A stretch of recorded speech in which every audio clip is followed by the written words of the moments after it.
Hey everybody, welcome back. We've got another great event in store for you here, YouTube. We had the Slice of Alchemy. This was actually this past Sunday. We got some great deck lists for you down below in the description.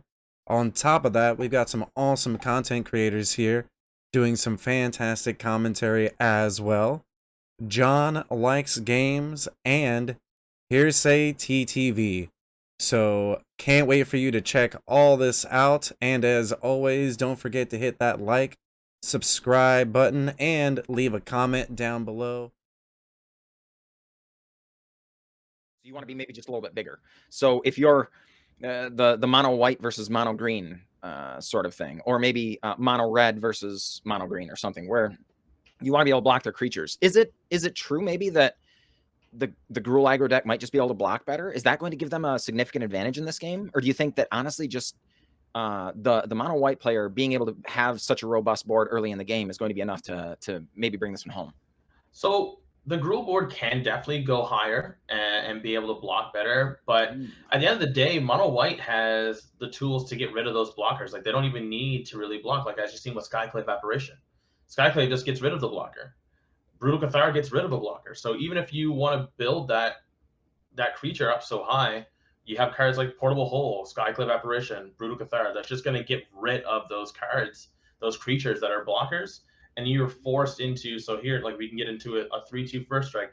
Now, mind you, with Alchemy, the aspirant is at the end step versus it being at the beginning of combat. So next turn, like now, Helena can't even really get in here.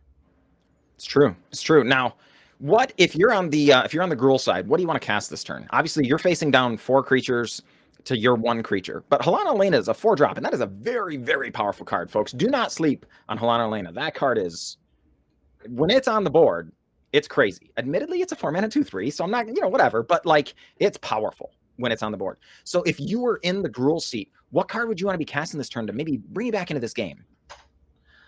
I would need to see. I would need to see a flyer. So we need to see Town Razor Tyrant here in order for us to be any kind of ahead here. Okay. Thundering Rebuke. Suddenly, it's a 3/3. It's going to grow a bit. 5/5s are strong, and this one does have haste because, remember, Helena Elena, right? If you're the Werewolves player, do you attack here? I would be going in for the attack for sure. Looks like Rolla will not, but I don't know. I think I might have as well. It does not feel like they could trade overly well. Admittedly, maybe Rolla just feels like I'm not the beatdown, so why play, right? Why pretend? Yeah. Right? So Archon here is huge. I don't know how I feel about Archon being in the main. I do get it though because of what's in the tournament. But I definitely love that Archon is being part of the new meta now because it's one of those rule of laws. Like, yeah, sure, 1 spell. Can your 1 spell beat my 1 spell? And with this board state, I don't think Rolla can beat Mertcan's 1 spell. We now have a flyer. It's a 3/4 that Helena can block, but it's not a great trade. Well, yeah, not profitably block, at least not right now. Yeah. Now, when you're looking at the Gruul Werewolves list, right, there's not a lot of ways to grow Helena and Elena, right? No. There is a Snakeskin Veil in the main, right? There is an Inscription of Abundance. What if you pulled one of those? I mean, I know it's only 2 of your 60, so it's not like it's a lot, but would be putting extra counters around, you think, be enough to swing this matchup back in your favor? Just go tall enough? I think so. I'm looking at the list here. Yeah, there really is nothing to really grow it, eh? And the snakes, yeah, like you said, snakes can build an inscription of abundance, but that's not really going to do much. So what I would have actually liked to see in these in the Gruul matchup here, I would like to see the was it Invigorating Hot Springs. I think it fits on theme, and you can grow any one of your creatures once. And anything that has a counter on it is going to give it haste. Okay, I see. Sure, that makes sense to me. Well, all right, so now look at this. You have gone tall. You've got a pair of 5/5s. Yeah, I was going to say, do you send him into the red zone just to draw the card? You're just a healthy life total. I think I agree with Rolla's attack here. Yeah. it kind of feels bad when you're trading a 5/5 for a 3/3, but I don't know that your attacks get better anytime soon, right?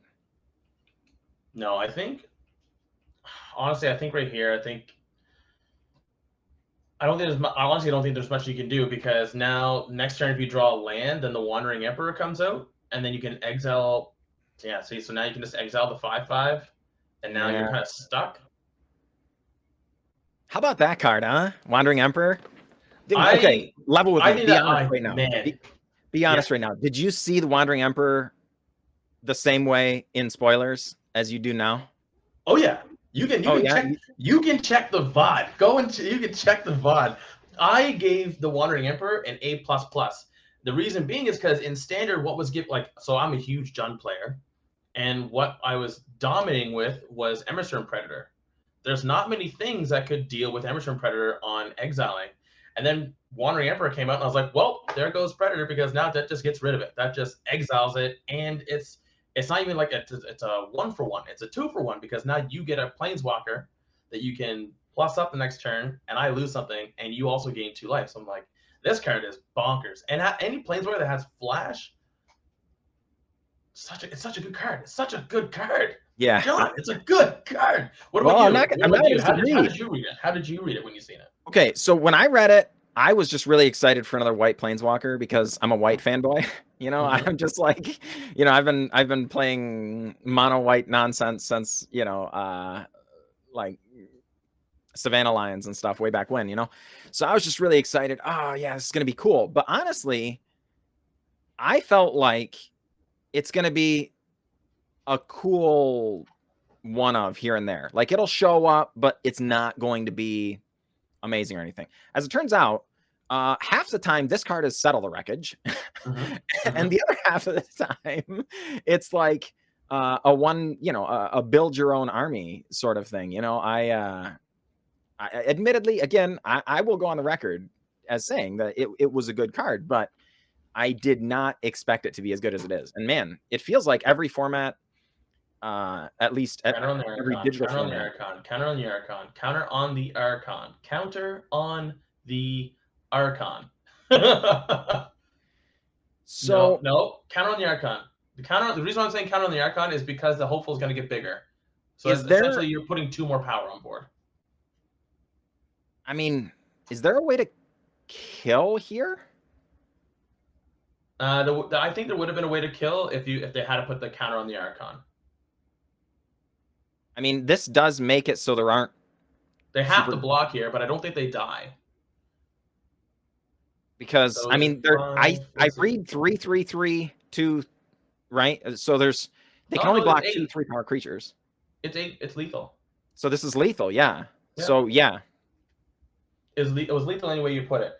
But I think if they if they didn't want to put either way, I would have power on the Archon because of the whole. It was lethal either way, because you don't know the purpose of the Sigardian of Angels. I know it comes down to taps, maybe even like the Flickering Spirit, because this list isn't running too much removal, so like the Flickering Spirit doesn't really do much because you're discarding your card essentially to save the card, right? Well, I mean, I think the Sigardian of Angels are here because they're on 24 lands. I mean, they're a 24 land aggro deck, which is kind of wild if you ask me. But I think they're there for those draws where you get to 6 mana, and you just like Evangel, tap your team, close out the game this turn, sort of thing or whatever. But I admittedly haven't played the mono white deck enough to know how exciting I would want to be, or how excited I would be about that, All right. Looks like the game's getting started already, folks. Rollercasts a turn 1 Tenacious Pup, referred to as Tenacious D or Tenacious P on my channel, and matched by Hopeful Initiate, both 1/2s. Great band, by the way. Great band. Yeah. So on the draw, points if you know what town JP's from. I actually don't. What? How would one acquire said points? It's brownie points. Let's give you brownie points. Well, I mean, what town? What town? Oh, they want to know the town? You don't know the town? You kidding me? It's Kickaboo. A long ass Oh, freaking time ago when a town called Kickaboo. okay. All right. I guess I didn't realize that was you never know how many of the remakes are accurate and how many are like, you know, just long-term trolls and stuff. Oh, crud. Is Rolla missing a land drop here? Is that what's going on? Or did they just hold a land drop? They might be holding a land drop here. I think maybe they were trying to sneak a. Are they running? Let me look at these lands here. Okay. So getting Rahilda down with Trample and Vigilance is insane. But they did miss a land drop, and we know that Skyclave Apparition going to come down and snag that Rahilda. Man.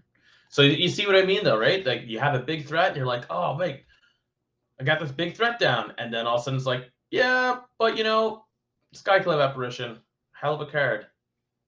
Sure. I mean, that makes sense to me. Oh, man.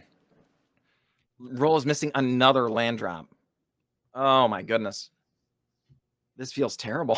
Yeah, this is brutal. I think you just pass here. Man, and folks, this is game 2, right? Yeah. We're not fooling around here. It's go time. Rolla needs to bring this game home so that we can move on to game 3, and maybe Rolla's tournament chances can stay alive here. Oh, man. John, you know what we didn't do? You know what we didn't do? What? We didn't pick a horse, John. Oh, you're right. You're absolutely right. I'm going to pick whoever wins the tournament as my horse. Okay. All right. Then I'll pick the winner of next tournament. Okay. All right. Fair enough. Fair enough. The Wandering Emperor coming on out. Yeah. Oh boy. Okay. Yeah. Man, this honestly, I think I would have. I like making the 2-2 here, but I think I would have made the hopeful a 1-3, or sorry, a 2-3. Really? Yeah, because you're going to be able to get in for 2 attacks here by being able to pumping up the next turn. Sure. Okay, so then how do you navigate this turn now that you've already made that decision, right? Is this just run out my hand and try and close out the game?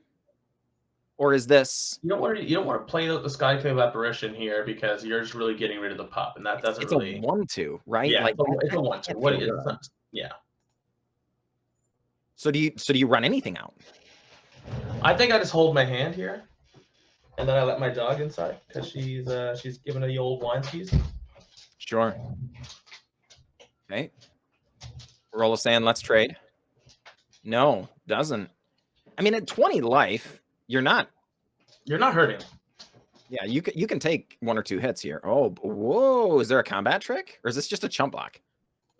There's got to be a combat trick. Okay, it is Snakeskin Veil. So I think that Snakeskin Veil was in their hand at the beginning of the turn when they were hoping that they were going to block for the Hopeful Initiate. Yeah, that makes sense. So how many Snakeskin Veils do you think they brought in here? Like, there isn't enough removal in the mono white deck to justify bringing in additional copies, is there? Or do you think this is one of those matchups where Snakeskin Veil is sneaky good because it grows your creatures, you block better, but it also protects you from the Skyclave Apparitions, Brutal Cathar things? Yeah, I think they definitely brought in the Snakeskin Veil. There's 3. I think there's 3 in there for protection. Because like I was telling you, you have Skyclave Apparition, Portable Hole, and Brutal Cathar. Let me see. I keep saying Brutal Cathar, but is Brutal Cathar in their list? Yes, there is 1 in the main, 1 in the side. Yeah, so there's still ways of being able to exile, and obviously they brought in all 3 Fleeting Spirits. The Fleeting Spirits came in just so that they can avoid removal and still have a creature. Sure.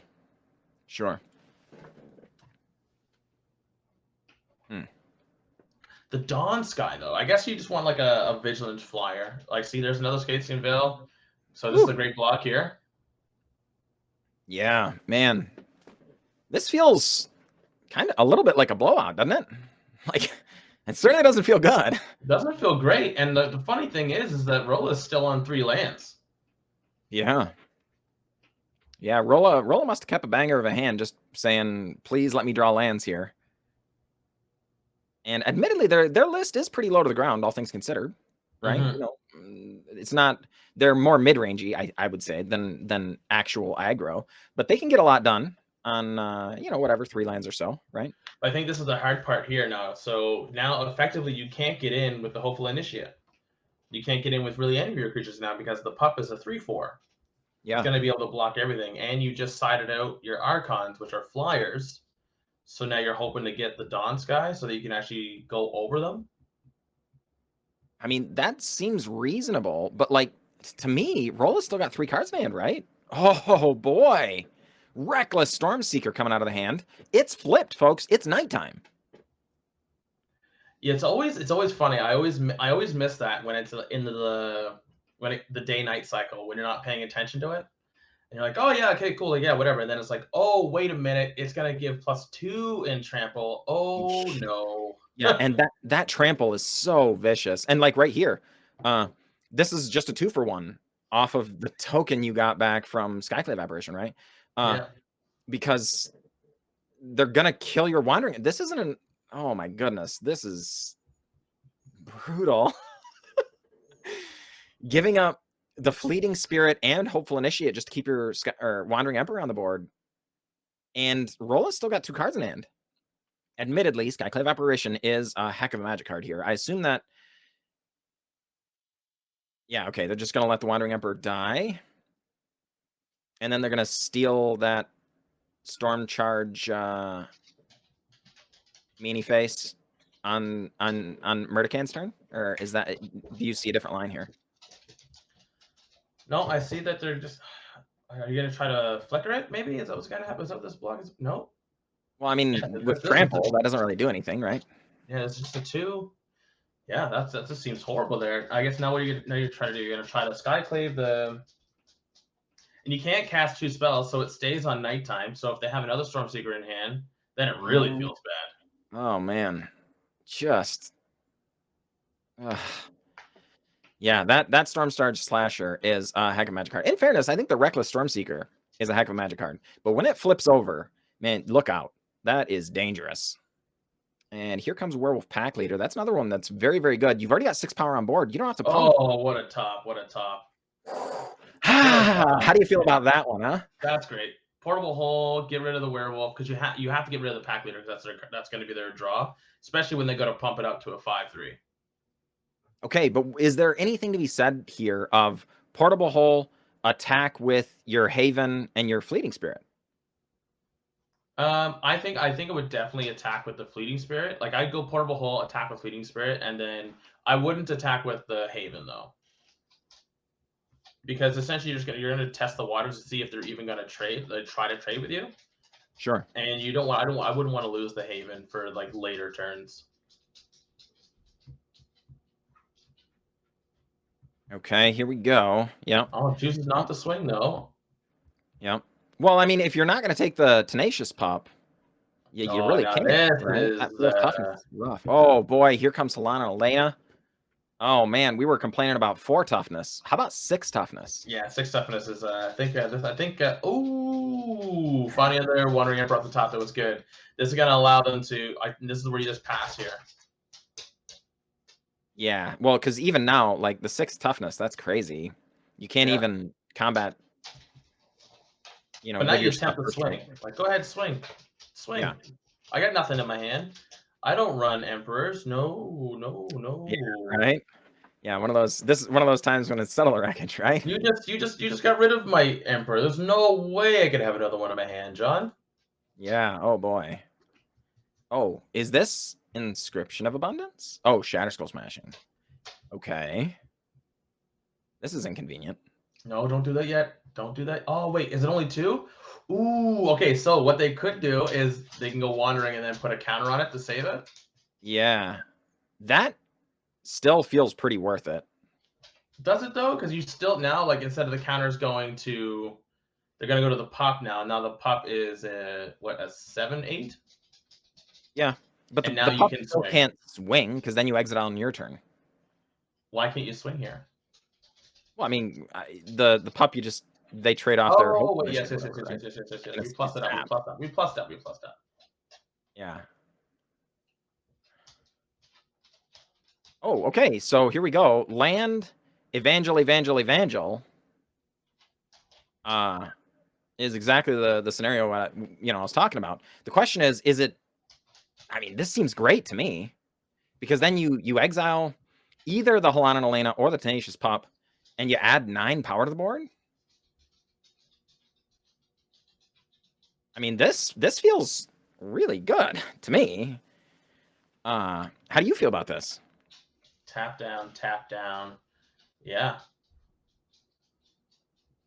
And then you exile one of these creatures, right? As opposed to throwing around counters or something like that, right? Yeah. Well, I guess they're gonna probably pump up here. I would definitely be exiling.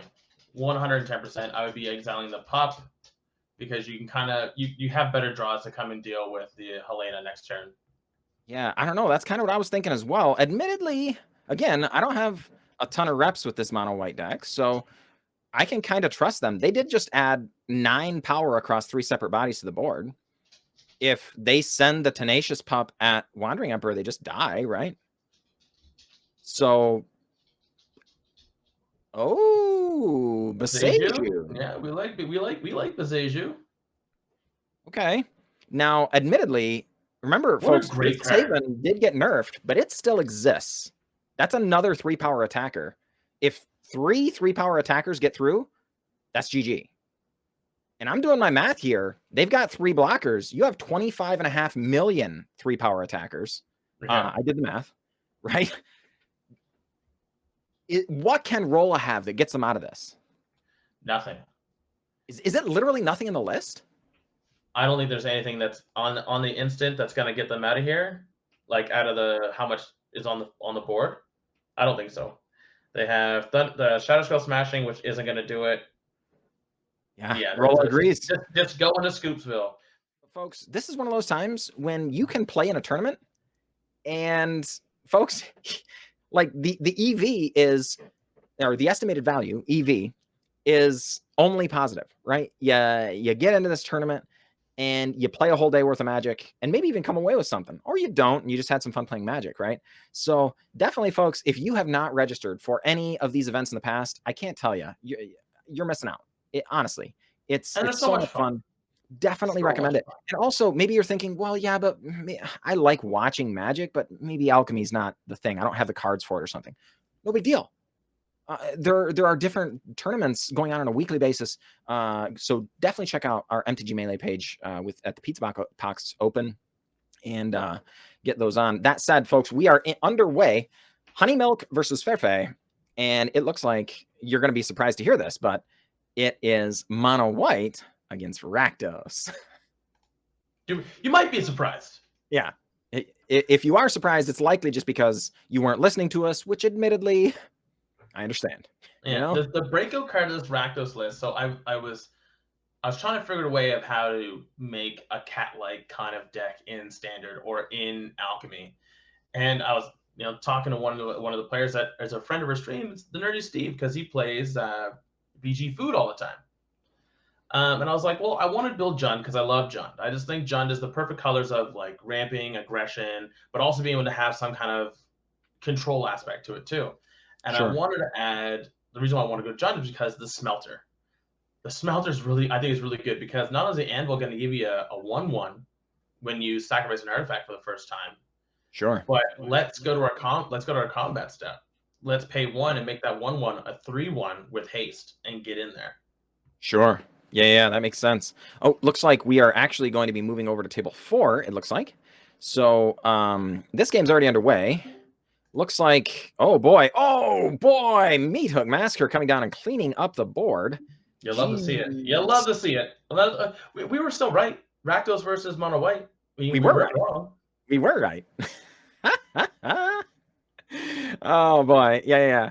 It happens. It happens, folks.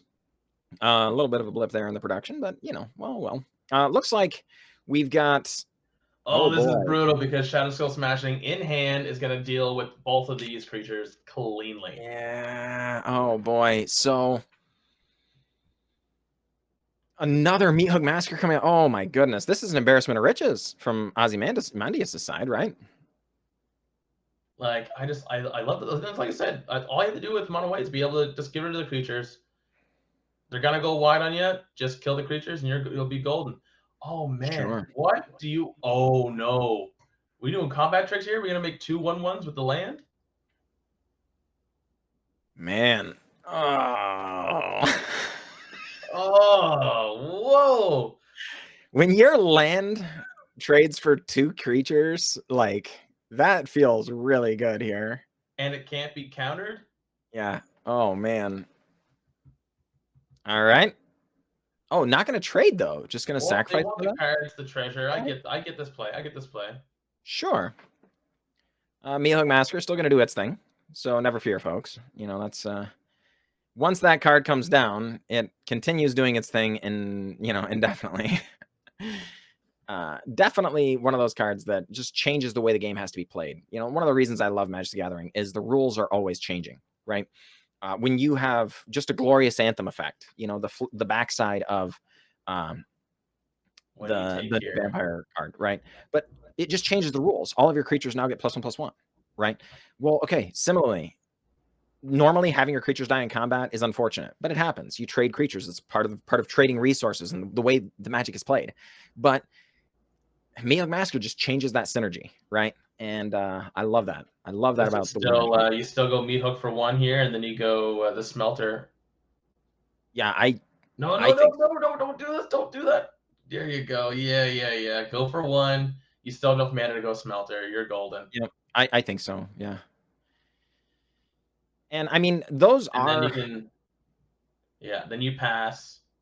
Yeah. Then you can turn your treasure into a. So turn your treasure into a 3/1. Yep.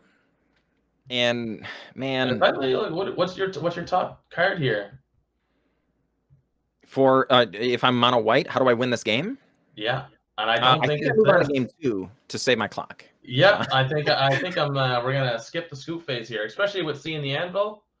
Yeah, but that's at least just make a 3/1, make a 1/1. Here's 5 damage coming in, but now I have 6 on the next turn, and I'm gonna have another on the next turn. Oh my goodness.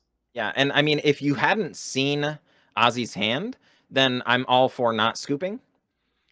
But like, you already know you can't beat what is in that hand as the mono white player. You know, it's unfortunate, but it is what it is. I mean, these are good cards. Yeah, and these things are awesome, but this doesn't do assault to injury here. Yeah, you got these 2 can come down. You can put out your blood tither here. Make a. Oh, do you have the land for it? You do have the land if you want to pay for it with the Shadow Skull Smashing. But either way, pay the 1, make this 1/1 into a 3/1, get in for 8. Yep. And it's brutal. It's just brutal. Yeah. Feels bad, man. But it is what it is. You're not gonna be able to win every game. The one thing I think is weird about this mono white list, okay, is that they're running 25 lands and they're running the Inquisitor Captain, right? Which requires 30 creatures in order for in order for it to really happen for you, for you to pull 2 creatures out, or is it 20 creatures that you need in your deck? It's 20. 20. So that means you have to run 28 creatures, just like you would in a Coco deck. Yeah. So you're leaving not much space. It's true. Well, especially not when we're talking 28-ish creatures and 25 lands. Are you kidding me? Yeah. Holy cow. That's a lot, because your average Coco deck is going to run somewhere between 22 and 23 lands, 22 and a half, we'll call it. And then 28 creatures to 30 creatures. But oh boy. We're just going to smooth it over. Let's jump over to table 8 there, John. Hey, table 8 sounds great. And see what this side looks like. I always love it when we can jump over to the other side and see how things are looking. I mean, Wizards, spectator mode. Spectator mode. Sorry, I got something in my throat. You should get a drink of water or something. Yeah, you clearly have a breathing condition or something. I need to get some spectator mode water. Yeah. Well, I hope you recover. But all right, so looks like, folks, man, 2 Skyclave apparitions. Yeah, you're not gonna have too many permanents down here. So how do you feel about the attacks here on the mono white side? You know, if the turn comes back and nothing's changed, right? Do you want to grow your hopeful initiates at the cost of your Sigardian Evangel? 110%. You say I jam, as opposed to I'm jamming because what's coming next? If they have another land here, what do you think comes next? Well, see, I'm afraid of the Milk Massacre, right? Exactly. So if Ozzy draws a land here and they go meat hook for 2, you lose your whole board. But if you swing out here, okay, all right, they had the removal for it. Okay. If they swung out, then it would be essentially 2 3s, which means meat hook doesn't clear out the board. Sure. But now meat hook's going to clear out the board. Brutal. Oh boy. Suddenly, I mean, Thalia's insane, right? But I don't know if Thalia is great here though, because if they go land, you can go into. I would just start jamming Hive. So they didn't find Hive, or they didn't find the land, I should say. Oh, they did. Oh, they had tap land. Okay. Tap land. Yeah. Oh boy, but that's just not any consolation here, right? Because now there are 3 creature lands over there. They have their pick of the litter for ruining your day. Yeah, I was gonna say you just have to jam here, right? Yeah, you have to race. You're just racing. But I don't think Mertcan can race here with Den of the Bugbear. Yeah, that's what I was about to say. Den of the Bugbear is really, really strong magic card, especially with the Blood Artist out. Well, especially with the Blood Artist down. Oh man, this is brutal. Oh no! Things have gone from bad to worse here, folks. As the mono white player, you never want to be up against a Meat Hook Massacre coming down and ruining your day, but. And the thing is, too, is that if Ozzy builds a big enough board here, a Meat Hook can double kill them. Because you're going to lose life for each creature that they lose, and then they're going to lose life for each creature that dies that turn. So how about that Smelter, huh? That Smelter's so good. That Smelter is so good. Imagine you having more than 1 down. For real. Like, it changes everything, right? It just... When you're able to turn blood tokens are awesome, for the record. I was a little bit of a blood token naysayer during the spoiler season. I'm like, yeah, but it's not looting, it's rummaging. But, you know, it turns out they're pretty good. Just being able to discard your extra lands and stuff is very good. So whatever. But being able to turn something that is essentially a single rummage into a 3/1, it's just different. You know, it changes the way the game is played. Okay. I think I'm sorry, Mertcan, but I think we can skip the scoop phase here. Yeah. 2 Blood Artists and a Meat Hook down. Folks, if you have children in the audience, you should have them look away. This is going to be a slaughter. Yes, cover their eyes. This stream is now R-rated. Inquisitor Captain can definitely bring them back, but I don't think by much. Yeah, for real. Oh boy, okay. Inquisitor Captain. I mean, that's probably your best draw, right? It doesn't save you because 2 Blood Artists are just going to kill you, right? But yeah, I just. Oh.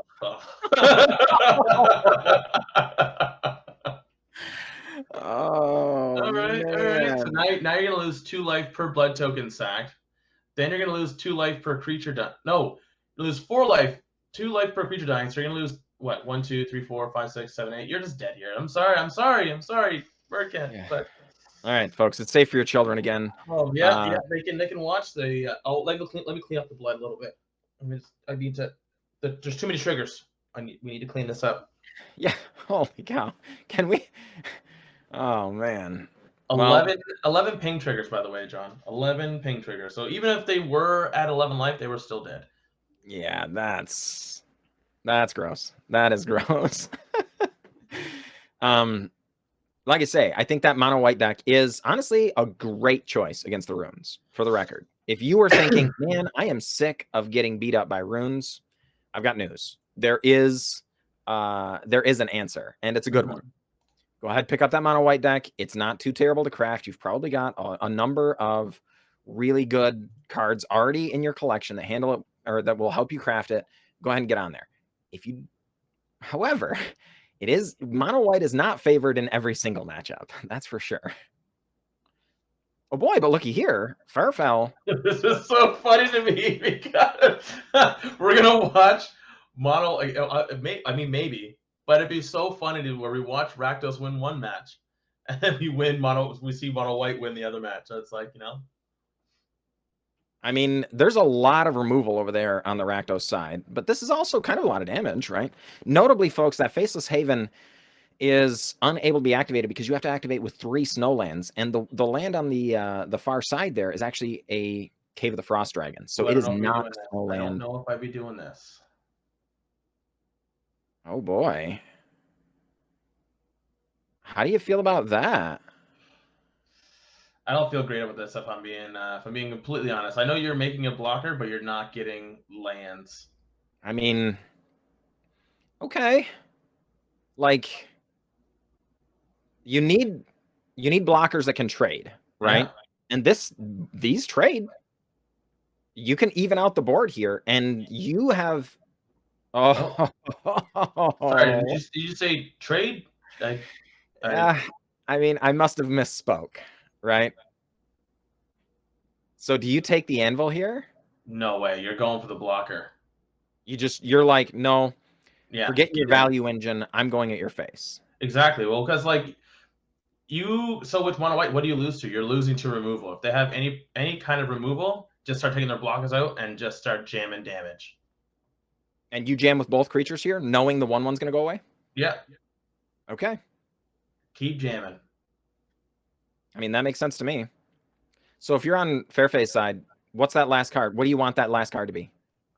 I'd want that last card probably be another Inquisitor Captain. Oh, okay. That's fair. Sure. But we're going to discard. Oh, we have first strike? Yeah, see? Yep. Sure. Sure. And you lose a life, but they lose 3. This is a fine trade. Oh boy. Okay. So now you can X equals 3, right? On the Shadow Skull smashing? You can X equals 3, yeah. Do you wait on that and just... You kind of have to, right? It feels like. Now, that is not exactly where you want to be, but admittedly, I don't think we can deal in, I would prefer it if it were this way, sort of. But now you have to go with the captain because you can't go with the spear because it could just flicker itself. Yeah, and keep in mind, folks, that the removal spell in hand is Infernal Grasp. So destroy target creature, you lose 2 life. It's not a big deal most of the time. However, when you're down on life total like this, you do have to be careful. Yeah, life is a resource. It is. And there we go. There's the snowland. Ooh. I would have jammed with the 3/3 as well.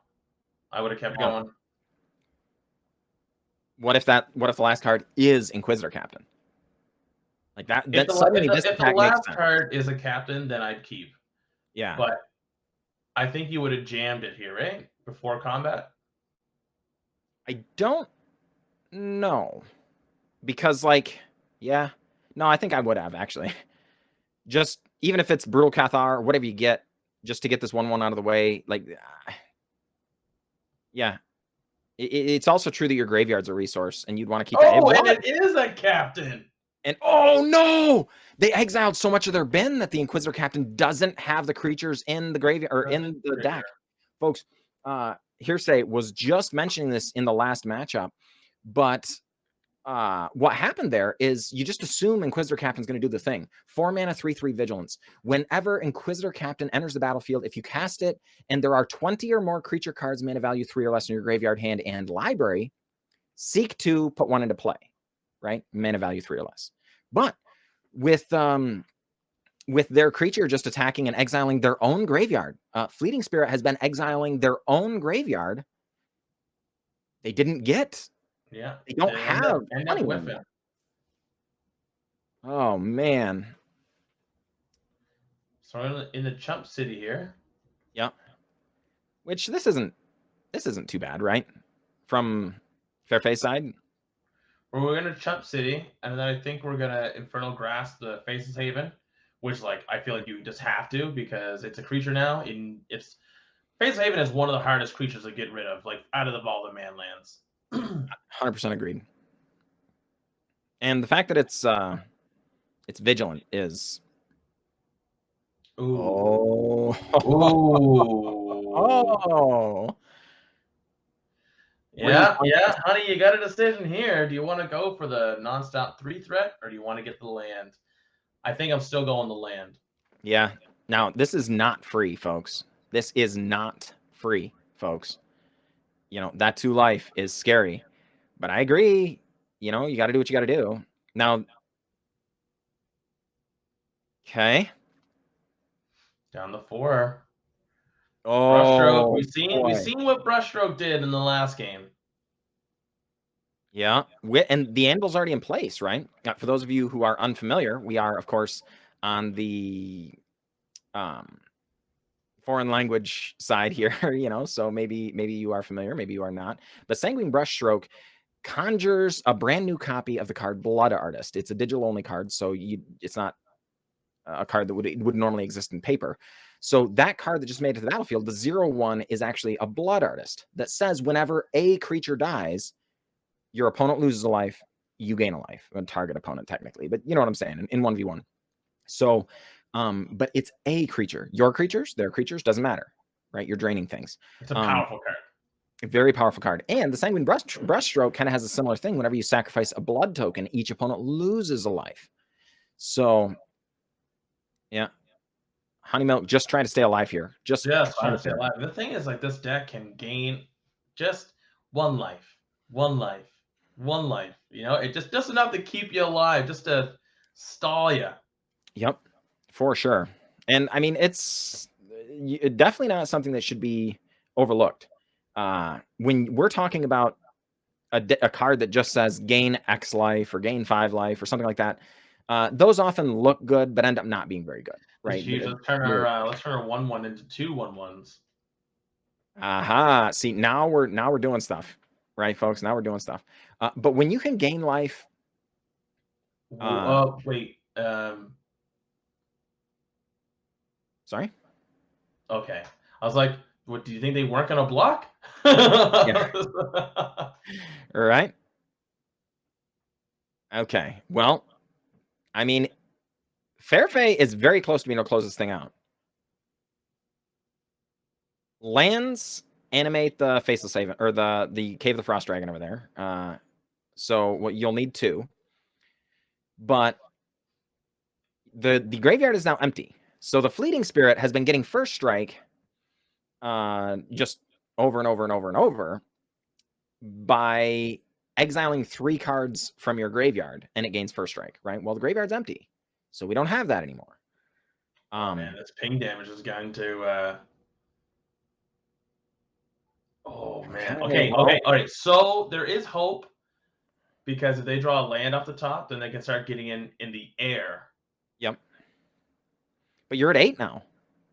This is scary, folks. Ferfafe has been ahead on board since we tuned into this match, but HoneyMilk has been just tooth and claw fighting to stay alive. Okay, do you force a block here? Do you go Den, or do you swing with Hive, John? See, if it's me, I think I go with Den and just say, I'm adding quite a bit to the board here, and any of my creatures that die, remember Mealhog Massacre's there, right? So I kind of like the Den of the Bugbear.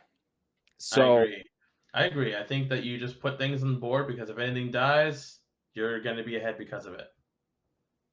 Okay, going with the Hive of the Eye Tyrant. See, I don't know. I'm not sure I agree with this, because there's nothing in the graveyard to exile, admittedly. Yeah, exactly. It is Menace, so I think Ferfafe is highly incentivized to jump in front of the Hive of the Eye Tyrant here, right?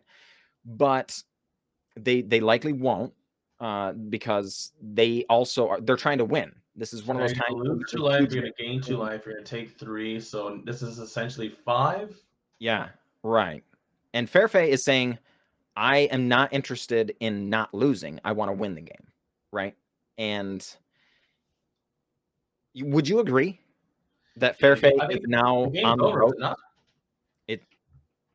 Yeah, I think the game is Because you just literally double, over if it you comes double. back. They can't swing the anvil, right? When you Yep. lose life and gain life, so the token's only created once a turn, but you can lose life and gain life regardless, right?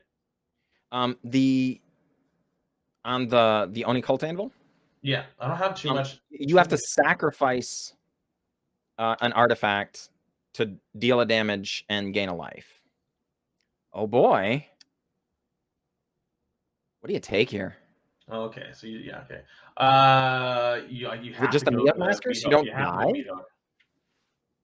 I mean, it stinks having to leave these Oni Cult Anvils on the battlefield, but man, yeah.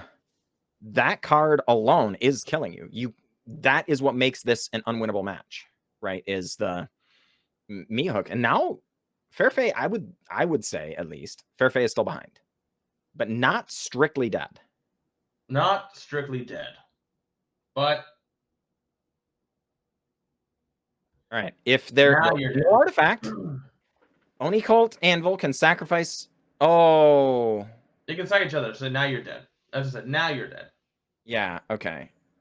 And now Because you go to the other one. Oh, I mean, okay. Yeah, Yeah. okay. Darn it. GG. Oh yeah. Well, that happens. Because you know as soon as you start flooding out, you're dead. Right? The action stops and you'll die. But now it doesn't feel quite the same. When I'm flooding out, but I had these creature lands, you're still able to do things, right? You saw the mono white deck still able to swing with the Faceless Haven over and over and over and stuff, despite having no top deck action. Admittedly, didn't turn out in favor of mono white the last game or two, but you understand. Okay, folks. Real quick, we are into the match. HoneyMilk against Ozymandias. We are looking for a victory here, but before we do, I do want to say a quick thanks to our sponsor, comicbookstore.tcgplayerpro.com. Definitely check them out for all of your Magic card needs, but they also do other Magic cards and stuff, so definitely check them out as well. Also, want to thank the casters before us, all the behind the scenes folks that are running the tournament and all kind of thing. Very, very awesome. And Hollywood Pizza for hosting these tournaments. Folks, it is an immense undertaking to be able to host these tournaments. So thank you to our good friend Hollywood Pizza for all of this stuff, folks. We are well underway already. And just a little bit of early turn nonsense happening here. How do you feel about these early turns here? I love how both of them only have the one of Dockside, and HoneyMilk has found their Dockside. The Dockside is going to go a long way of being able to sacrifice their creatures and artifacts for cards. Okay, now we're on foreign language cards, folks. Dockside Chef, a single mana, black mana for a 1/2. Black, colorless, sacrifice an artifact or creature, draw a card. So that can turn your blood tokens into just a brand new card, right? And I was talking about how, well, you know, you got to rely on virtual card advantage and stuff. Dockside Chef is kind of the exception, right? Yeah, This it's just card advantage. Oh boy, but HoneyMilk though, how do you feel about that? We're essentially looking at a oh man, land. Admittedly, the Shatterscape Hi, matching very my name strong. is HoneyMilk, and welcome to my only lands. Yeah. Indeed. Ooh, Sanguine Brushstroke. Oh, okay. So pick a seat. You get to see HoneyMilk's hand. You don't see the 4 cards in Ozymandias' hand. But they've got the Anvil. They've got the Brushstroke. They've got some lands on battlefield. Which side do you take, given that you know Dockside Chef, probably the most important card in the matchup in the main? I'm taking Ozzy's seats right now. I mean, with having Anvil and Brushstroke out, like that's still 2 cards that are just absolute powerhouse. Even if Ozzy misses a couple lands here, I still think the advantage bar is still in Ozzy's, and it is in Ozzy's hands right now. That's fair. That's fair. Oh boy, folks, this is wild. So there is, I think there are a couple of interesting things that can happen. Oh, here comes Deadly Dispute. All right. This is interesting, huh? Dispute, great. Again, finding cards, sacrificing artifacts for cards. Again, you look at Deadly Dispute, you don't think you're like, oh, I gotta sacrifice a creature for 2 cards, same as Village Rites or But that's what makes it good, is that you can just sacrifice your blood token for 2 cards. Yeah. Yeah, for sure. Now, HoneyMilk flooding out. We were just talking about that. But, right, HoneyMilk is flooding out, but how do you feel about just jamming with your creature lands here? Like, do you feel like this is going to be enough? Or do you think that since the Anvil engine is already online, that we're going to need more here? You're gonna need more here. I think. Don't get me wrong. The creature lands can be enough, and lands in hand. Obviously, if you play, the more lands you play, the more spells you can cast. But there's just too much to deal with over on Ozzy's board right now. And what is like, and you're both running the exact same list. Sure. So what is it that's gonna beat the mirror right here, right? So I would say you're gonna go for 3 here, so you kill both things. Yeah. Yep. This makes sense to me, because you don't want them to be able to use the Harvester to kill your very, very important Dockside Chef, right? Yeah. And then I guess you're gonna play the egg, or like the synthesizer next turn. I want to call it an egg. It's not an egg though, right? Or is it an egg? See, I think it kind of is. It's an experimental synthesizer, is what they call it, folks. But they're incubating something. I think they're trying to evoke the symbology of egg, but it's definitely, it's not supposed to be, you know, an egg. I think it's symbolically an egg, though, right? Just ask my English teacher. I'm sure they would tell you. You know. So now this is where it gets tough, because now you have Brushstroke, you have Anvil, and now they have Meat Hook, and we have our Epicure. HoneyMilk is going to be enough. Strong. Gotta love it. All right, so here comes the synthesizer. For those who are at home who maybe aren't familiar with synthesizer, folks, 1 mana red card. When it enters or leaves, exile a top card of your library until the end of turn. You may play that card. So then you can pay 3 and sacrifice it to create a white samurai creature with vigilance. So it's kind of a build your own divination effect or something, right? But very, very slow. This is not an aggressive card. Oh, being matched by the synthesizer. I don't know if you'll get it in time, but predictions are up in chat. So get your predictions in to see who's going to win. Is it going to be Rakdos or is it going to be Rakdos? I'm joking. Is it going to be Ozzy or is it going to be HoneyMilk? Yeah, okay. Well, man. I put my points in there, John. Where are your points at? My point? All right. I should predict. That's my bad. All right. Predict. All right. I believe in HoneyMilk. We're doing it. We're doing it live. Yep, folks. Poor HoneyMilk was not receiving much love. Admittedly, I will admit the odds are stacked against the player right now, but we're gonna do it. All right, we're just gonna put, let's say 400. All right, there we go.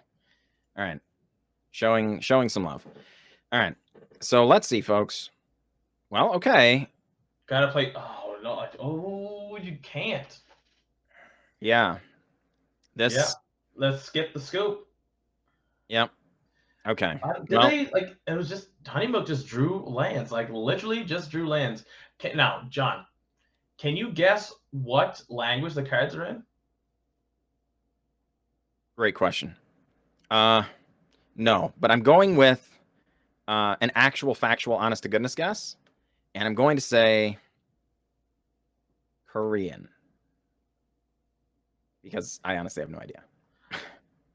I know I don't neither do I, but I would like to say, I'd like to say Korean, but maybe it's Japanese. Like I don't there's not too many of the other languages cards that I see, like that I've seen myself in physical real life. Yeah. Well, and the only reason I say Korean is because they don't look like the Japanese cards that I have seen cast against me on a regular basis, right? There's the characters, I don't know, they look different. But I don't speak either language, and I certainly don't read either language. I barely read English, so ain't that the truth? We don't speak English. We don't read well. Yes. All right. So what else do you do here? You need to cut 4 cards. Where's the fluff? Honestly, you know what? I think honestly that the fluff is that Blood Chief Thirst. They brought I a know, Blood Chief Thirst in, right? I know. We know why they brought it in, because the other person's running. Oh wait, they're running Sorens, right? The other person. Yeah. And we're running Lulf. So I don't know. They're both running Sorens. Yeah. We just HoneyMilk has a bonus Lulf. So it's gonna be a hard match, dude. Like, and they did bring in the cemeteries, obviously. Yeah. Yep. And I mean, I think, yeah, this is tough. This is tough. Now keep in mind, folks, Cemetery Gatekeeper, maybe you are familiar, maybe you're not. 2-mana, 2/1 first strike. When Cemetery Gatekeeper enters the battlefield, exile a card from a graveyard. Whenever a player plays a land or casts a spell, if it shares a card type with the exiled card, or Cemetery Reaper deals 2 damage to that player. So keep in mind, the whole enter the battlefield, leave the battlefield thing is very prescient here. This doesn't say when one of those things enters the battlefield. It says when it's cast. So yes, the Oni Cult Anvil is constantly sacrificing an artifact to make a new artifact, all that kind of stuff, but Cemetery Gatekeeper does not. It doesn't ruin your opponent's day there. It just, you could stop them, or well, you wouldn't stop them. I think punish them for casting more, but as much as you want to dish this, because it's a lot of tap lands after turn 2. I think this is a keep. You have removal, you have 2 pieces of removal, and you have a board wipe essentially. Yeah, well, and see, that's what I'm saying. I don't think this is like an amazing hand or anything. It's purely reactive, but you do have interaction in the early turns. And then later on, you can keep making your land drops if it becomes one of those games where you're like, well, I guess it's Meat Hook Massacre time, right? So I'm kind of in favor of hanging on to this, but I will readily admit, my points have been placed on HoneyMilk, and I am terrified. Look at the flex. Look at the flex from Honey. Honey dropping the actual alt art where Ozzy drops as the original. Yep. Do you run on? No, I was gonna say, yeah. I think you hold up removal here. Yeah. No. Brutal. No. Folks, my points. My points. All right. So the synthesizer going to come on down. It's a brush. No, and then we lose the brush stroke. Oof.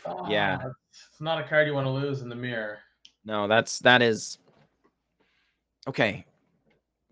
Probably, one of the top cards in the matchup, right? It's just pivotal to have because of all of the sacrificing blood tokens and stuff that happens, right?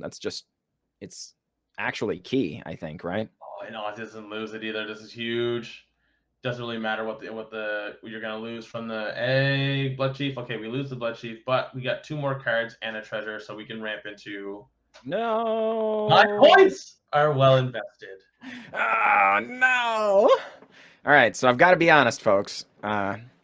If I had to choose where to place my points and try and earn profits or whatever, I think I would elect to not put them on HoneyMilk this game.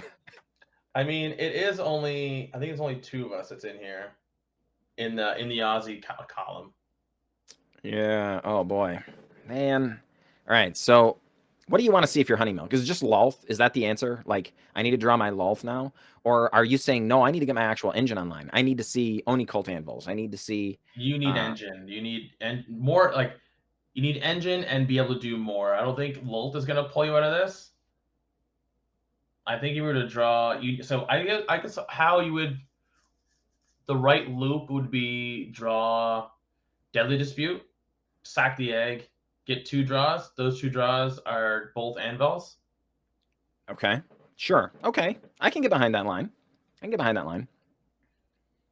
So what does HoneyMilk need from Ozymandias?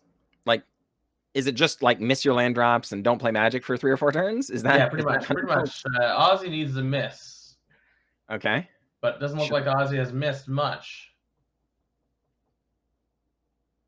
I think if Ozzy goes Sorin here, I don't know if there's Sorins in the hand or not, but if they do go Sorin, they are miles ahead.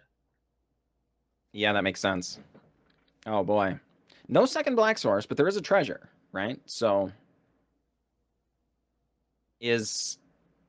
oh boy. Well, I mean, Ozzy deep in the tank. It feels like if there had been a land drop and easy play, then it just would have happened, right? Oh, it is. There's Sorin. Sorin. So now you're going to create... Now, I'm drawn here. I'm not creating a token. Oh! I wouldn't have created a token. I would have drawn. Now, yeah, I don't know. That's tough. Because is it not true, though, that since this matchup often comes down to draining the opponent's resources, making sure to get, making certain that Sorin is an actual 2-for-1, is that not good? Well, so you're forcing them to go all out. Like, you're tapping them to make sure they kill 2 things. But if they had just gone plus, get the extra card, then essentially it doesn't turn out to be a 2-for-1. You're 1-for-1ing me. Well, but if the other card is, more fluff or whatever, this is an actual creature on board that's swinging in already, right? And importantly, it is also padding your own life total, so your opponent can't ping you out, right? Yeah, but I think I don't think it's important enough. I think you need more card advantage now. Like, Honey is at 3 cards and you have a full grip, but now you could be like we were doing like last game. You could be holding on a grip of lands. That's fair. It's fair. Bolting in. Oh. Okay. Folks, again, maybe foreign language cards getting you there. That is the Smelter, folks. 2-mana 2/2. At the beginning of combat, you can pay a colorless, sacrifice an artifact. If you do, create a 3/1 haste artifact creature. So it's such a good card in this list. It's such a good card. I mean, correct if I'm wrong, you would consider that a must-remove threat.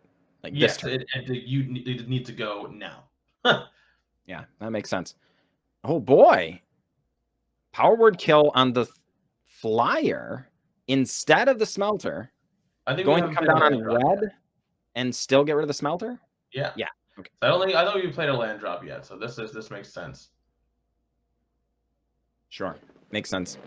Can we do something to save it? No. Okay. Okay. We're back to relative parity here.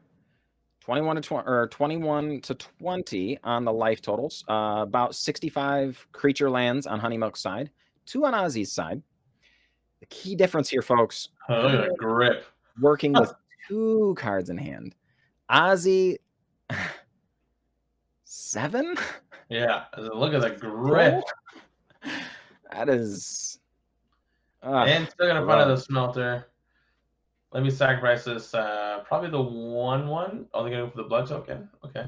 Yeah. Okay. Well, man. So if this dies, you still lose a life. So it's still a good. Yeah, with the blood artist out, this is gonna get out of hand. So you have to go the Blood Tither here, yeah, and then you have to go into Deadly Dispute. You need more cards. Okay, so oh boy, this is so tough.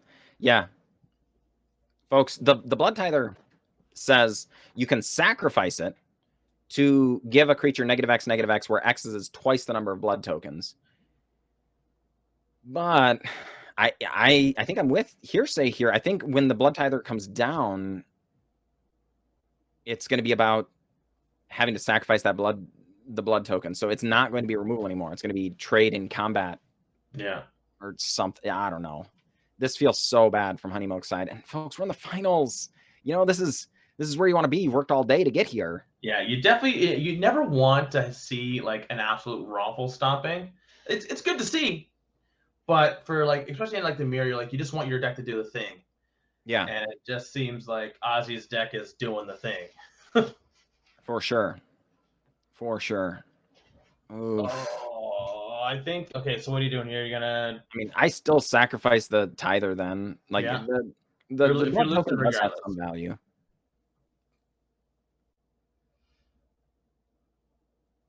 I mean, okay, it's removal. The problem is the sorcery speed and our life total, folks.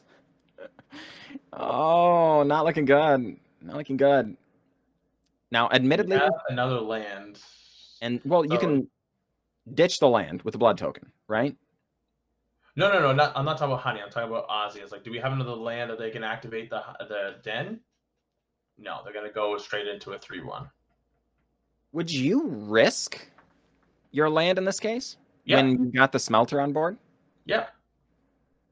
Because keep putting damage in. You're gonna make another body on board. That's gonna be another trigger for blood artists. I'm going as wide as possible with little creatures. So when you go to use your meat hook, you're actually gonna end up dying to my blood artist triggers. That's in my mind. I'm going as wide as I can, as possible, as wide and as fast as I can. Sure. Well, and that's why I meant, or that's why I was curious, because the smelter just, you wouldn't be able to activate the smelter if you activated your creature land, right? Or no, I guess you would, right? I guess there are 2 Den of the Bugbears over there. Yeah, you still be able. Yeah, so you still Yeah, get one okay. off. But there's okay. All right, there, Ozzy. Oh, jeez, folks, it didn't need to be like this. You know? Parents, you can come in and get your kids again. It's the wrong movie is playing. Yeah. Oh boy. Oh boy. This is inconvenient. Yeah, you just have to get rid of the blood artist. There's no ifs, ands, or buts about it. You have a smelter of your own, and look at the amount of creature lands that HoneyMilk has. Literally has drawn all their hives and all their dens. Folks, I feel like this is caster curse, right? Where we say something and then the game works to counteract us just to troll us, sort of thing. Yeah. Because I was talking about how it's awesome, these creature lands, they help make sure you don't flood out or whatever. But HoneyMilk is proving that you can draw every creature land if you don't draw any action. You know, it still doesn't work the way you want. Now, HoneyMilk got their own smelter. That's awesome. But does it do enough when you don't have the Oni Cult anvil down? No, I don't think it does enough. I think it's written in stone right now. Yeah. Now, the folks, the other card that is in HoneyMilk's hand is, of course, the another land, because that has been HoneyMilk's MO this game. But it is a good land that they've had both games. It is. But it does do things, right? You can discard it and use its channel ability to create 2 1/1 spirits. So those do jump in front of 3/1s relatively well. Oh boy. This is tough, folks. Yep. Oni cults doing their thing. Still not coming in with the Den of the Bugbear. And I don't know about that. So now see here what they could have done if they had Meat Hook Master instead of swinging. Just cast Meat Hook for 2, and then you win. Yeah. Oh wait, no, you don't, because they also have a Meat Hook on their side. Yeah. I can't remember whose triggers goes off first on the stack.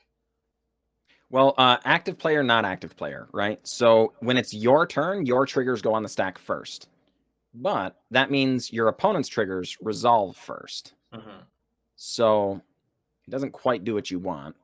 In this case, I guess that's why. Ozzy was thinking I would rather make sure my creatures stay around. And thus didn't want to attack with Den of the Bugbear there. All right, here we go. What is this top deck? Is it? Oh, I guess like what gets you out of here? There isn't anything, right? I think Meat Hook doesn't get you out of there. Well, because the yeah, oh boy. This is That's yeah. Okay. I didn't say does Meat Hook get you out? I mean, Meat Hook Massacre is tempting, but it does not do enough, right? it does a little bit though. You're gonna gain 5 here. Yeah, but then they just you are empty-handed. You are empty-handed, but you gain 5, so you go to 8. I mean, I guess. And then the Den of the Bugbear isn't lethal. But okay, you go to 7. All right. mean, not strictly dead. Not dead. I mean, but now what can you draw? It better be good, right? Would Lolth do it? I mean, it's the card you want to see in the matchup. So would Lolth do it? Maybe. You don't have a lot of life to play with, and Lolth does cost you life. Oh, another anvil. Okay. All right. All right. All right. Man, come on. My points. Yeah. I just wanted to have some faith in HoneyMilk here, okay? Oh, crud. Well. Yeah, Smelter doesn't do it. Because now we can just, the dockside can just sack one of the creatures here for a card. Do you do that, though? I think you're so far ahead. I think I would rather wait so you can also sacrifice the treasure. Right? Because that treasure will be a card later if, you know. That's fair. That's fair. And for me, from my perspective, Ozzy's got to be looking at this game not can I win, but rather how can I lose, right? And I mean, it would have to be the lines of like what? How would Ozzy lose? How would you lose from here? I don't know, but it does seem like drawing a bunch of extra cards is a good start, I guess. Wait, I think I know how they lose. Farewell. Okay, farewell. Yep. So HoneyMilk could dip into someone else's list real quick, get some lands, grab a card. Yep, get a card or two. They don't need lands. They got treasures. They can make treasures. Yeah. Okay. Treasures. Sure. All right. Right. You would still need to pay off the judge. But you know, yeah. Okay. So, like I say, I kind of agree with this. I think I would rather have the 1/1 trade with the 3/1, and then save my mana to sacrifice this treasure for a card, because it feels like there's no wrong way to eat this particular Reese's. You know, HoneyMilk is empty-handed. You know their life total is low. Your engine is online and their engine is not online. What? What happened here? Okay. Yes. I think Ozzy's just saying, like, I want to make sure there's no creatures on board. I mean, I guess. They are the ones with their engine online. I feel strange to me. With, you know, your opponent's got. Oh no, I think like the exact same thing is like that I was thinking. So they're just trying to go as wide as they can. It's like, you know, put the bodies out there, clear the board, put as many bodies out there, get in for damage. All right, go ahead, board wipe, because you're gonna lose life too. I mean, I guess. Good start. Good. Okay. Something good at the top. Something good at the top. Yep. I mean, it's a fine card in the abstract. Sack. And what can we get for 3 mana? Don't think it's enough. Oh, and there's the anvil. Just one bit late to the party, if I do say so myself. All right. How do you live? How do you make it? You don't. You got 2 in the air and you got 3 in the ground. You have 2 in the air and minimum 3 on the ground. I mean, the worst case scenario is your opponent doesn't activate Den of the Bugbear, because that means they have something better to do with their mana. I mean, we did see that earlier. We did see them, the white player, not swing out for lethal because they had something better in their hand. All right. Good game. Ozzy, great job. You love to see My it. Points. You know? My points. I want to thank everybody for watching. This was a fantastic tournament, and I'm just glad I got to be a part. It was so much fun, right? But there are other people that are very important to thank as well. comicbookstore.tcgplayerpro.com. Folks, they have sponsored our tournament, and they sponsor all these tournaments, and they help us get prize support behind them. And honestly, they're helping us. Help them back, right? Help them back. Just go have a look. If you're a Magic player like I am, you're probably going to be buying some singles sooner or later. Have a look, right? These people are actively helping you. I don't have a problem with any of those other card stores or anything like that, but darn it, these people help you why not show the love back, right? So check them out. But folks, also drop a follow here at Hollywood Pizza. Wow, what an exciting finish to the tournament. What a great mirror match. Rakdos on Rakdos action, huh? Those decks could really, really, really grind it out. I do want to give a congratulations to our winner, Ozymandias. And I do want to congratulate as well our second place finisher here, HoneyMilk. And I want to give a big thank you as well to both of our commentators who, as always, did a fantastic job. JohnLikesGames and HearSayTTV. Don't forget, this Sunday we actually have an event where you can win an invitation to Qualifier Weekend. So definitely check that out. Link in the description below to that tournament and to all of our tournaments. We could check out the deck list as well. As always, everybody, really appreciate you hanging out with us here. And stay cheesy. Stay cheesy.